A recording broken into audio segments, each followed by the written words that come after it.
Hey everybody, today I am going to be reviewing Sinners. This was directed by Ryan Coogler. Coogler has bounced from independent film to Hollywood blockbusters like they are skipping stones. The first movie I ever saw was his directorial debut. That was Fruitvale Station, a movie that I really liked at the time. But he has shown over time that he has the wherewithal to be able to express himself in intimate storytelling and then, more ambitious storytelling like Black Panther. But it's his success and I think his range that has gotten him to this point in his career where he can finally take on this very ambitious original work. I had heard a lot of buzz about this movie, but I tried to go in as blind as possible, and I do think that was the right decision because it plunges you into this world that is both nostalgic and yet refreshingly soulful. And, despite this movie's shortcomings, regardless of whether you think it comes together as an experience or not, I thought this was interesting. It's very postmodern in that it blends all kinds of nostalgic elements with this updated kind of swagger, this twang, literal twang, from like the B action adventure movie influences to the Western grindhouse horror elements as well. And then, like even the movie musical is a big influence. You've got the whole magical realism angle and it's merging with more like the gothic spiritual elements. And yeah, it just reminds me of like more the postmodern literature, like maybe Beloved by Toni Morrison, or if I want to think, maybe a little more updated, something that reminds me maybe more of this would be like Abraham Lincoln Vampire Hunter. The film takes place all in the period of one day, but it's layering in these complex elements. It does take place in 1930s Mississippi, and there's a lot of rich characters and rich relationships that they're trying to build before it gets to the big climax, the big major set piece. Even if I did struggle a little bit with the pacing of maybe the first act of the movie, at the same time I kind of liked how it would kind of go and then stop, go and stop. It almost had like this episodic feel to it. And like I said, it's all culminating to this big set piece that I mentioned. And for me, that is the highlight of the film. And it takes place at this big juke bar, and that's where all the soul and the sweat, the jazz music, it is writhing and it's rippling into this like psychedelic fusion. And the bluesy style music by Ludwig Göransson, I think it harmonizes the film the best he can. I do think that the music is maybe the best element of the entire film. But I want people to know that that is the thing in this movie that is the most powerful. It's like this, it's a feeling. There's like this throbbing grit that is just buzzing, the spirit buzzing through the entire thing. Something about that captures the essence of creativity and maybe the complex nature of it, because it can be very powerful but also quite destructive or chaotic. There's a fine line that you're always trying to ride.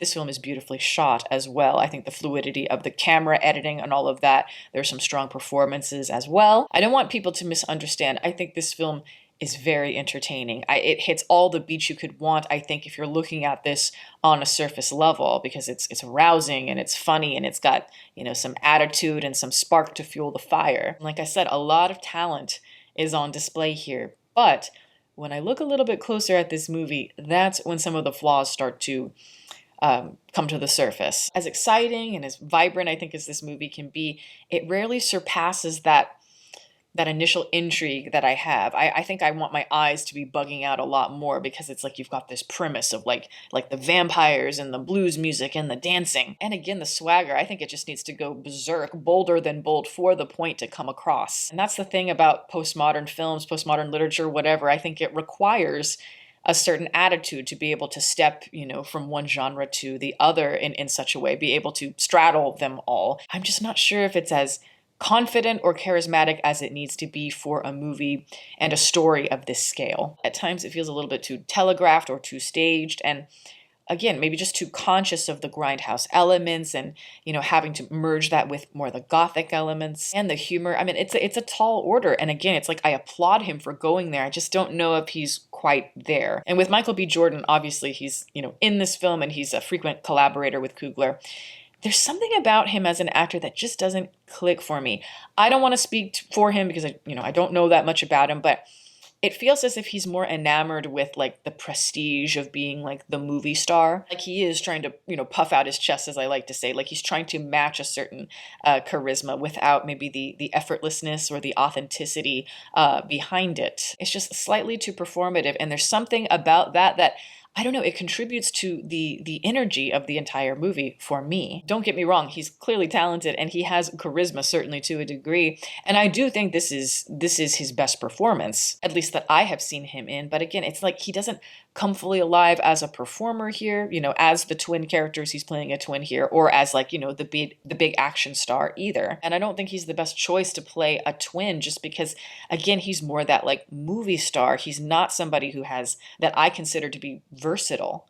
And so it's like it's hard to distinguish the two characters at times. The cinematography, like I think I mentioned it before, but I just think it's stunning. There are some lovely shots, particularly like portraits of the actors, where just like you can see the sweat glistening in the natural sunlight. It's like it captures this like primal undulating rhythm that yes is going to build throughout the movie. But it's the core of the film and kind of what it's meant to be about that is a little bit faulty, maybe a little scatterbrained, and so that makes me struggle with the entire piece as a whole. But like the vampire stuff to me, as a device, it isn't as cleverly woven into the narrative as I would have hoped. It comes out in jarring spurts, which, I think is effective to a degree, but it's just, I don't know, it feels like an afterthought. And by the time we get to that third act, I just don't think that the fireworks is there.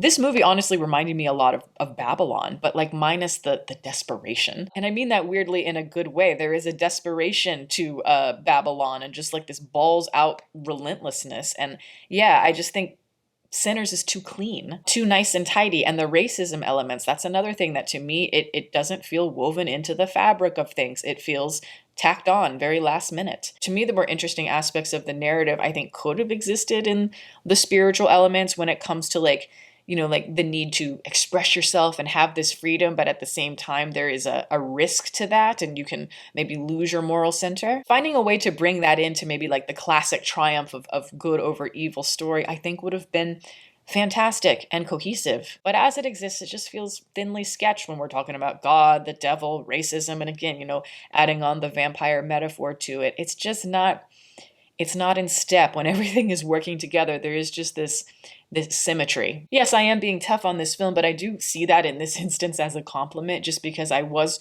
quite impressed by it and it was a pleasant surprise. I hope that people go see this, especially on the big screen. It deserves that type of experience. And because it's an original work. We so rarely see that these days. And I hope it does catch on with people to a degree. I just think that Coogler has more to give and I think he hasn't fully found his niche yet. But trust me, he has gotten way closer with this film and it is a blast. So there you have it. That is my review. Thank you guys so much for watching. I'm going to plug my website as always. It is deepfocuslens.com. I'm an artist. I do commission portraits and I also sell prints of my work. If that's something that you're interested in, you can always go to the website below. And if you have a question about a commission or a print, you can email me. My email is in the description box below as well. Also, I like to give a shout out to my patrons who are great. Guys, thank you so much for your support. Welcome to all the new members. If you are interested in supporting, the link for that is below, as well as the rest of my social media information. You can watch more videos here, and you can subscribe if you'd like. Catch you next time.